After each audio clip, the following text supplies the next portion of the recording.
Welcome to Python 101. In this course, we're going to cover the fundamental topics of the Python programming language. After completing all 5 modules, you'll be able to start writing your own Python applications. Based on recent surveys, Python was and still is the most popular, high-level, open-source programming language.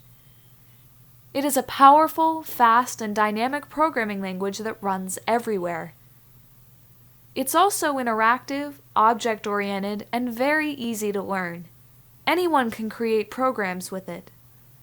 It's particularly great for web development and scientific computing, and with its vast libraries, also useful for data visualization and data analytics. This course covers Python 2 and its many new features. It gives you the foundations and shows how this language can be used to work with the data you need to address your questions. Both Python's standard library and the community-contributed modules allow for endless possibilities. Here are some of the more important ones. NumPy provides advanced math functions. Pandas, data analysis library, offers data structures and operations for manipulating numerical tables and time series. SciPy, a library of algorithms and mathematical tools. IPython, with completion, history, shell capabilities, and a lot more. Matplotlib, a numerical plotting library useful for data scientists or data analysts. sklearn, or scikit-learn, for machine learning and data mining in Python.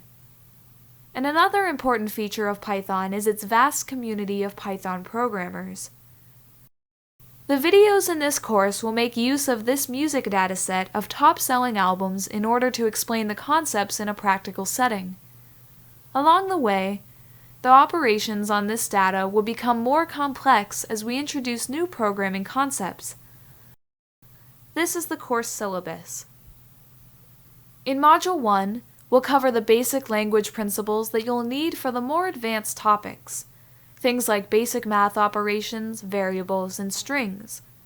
We'll also show you how to create and manipulate vectors and factors, which are referred to as lists, tuples, sets, and dictionaries in Python, and data types and typecasting, all of which are essential to understand if you want to perform data analysis. The plot shown on the right is an example of a plot that was created in Python, and this shows the snippet of Python code that was used to create this plot. It seems a little complex now, but it won't be after you've finished the course. In Module 2, we'll cover several important data structures in Python, such as lists, tuples, sets, and dictionaries, all of which are slightly different in how they use and store data, as shown on the right. In Module 3, we'll cover several important data structures in Python, such as arrays or matrices. We'll also introduce you to data frames, as shown in the sample code on the right, all of which are essential to understand if you want to perform data analysis. We'll cover several important functions related to strings in Python. We'll provide an overview of how Python works with calendar dates and times, as well as the functions that allow you to manipulate date and time objects. And finally, we'll explain how to use regular expressions, which are extremely powerful tools for pattern matching. In Module 4, you'll learn about several important constructs that help with writing applications, such as loops and conditionals, which allow you to control the flow of your program, as well as functions that allow you to reuse important pieces of code, including how to write your own and access several functions built into the language. Then we'll cover built-in objects and frequently used classes supported by Python, namely numeric, character, logical, and integers.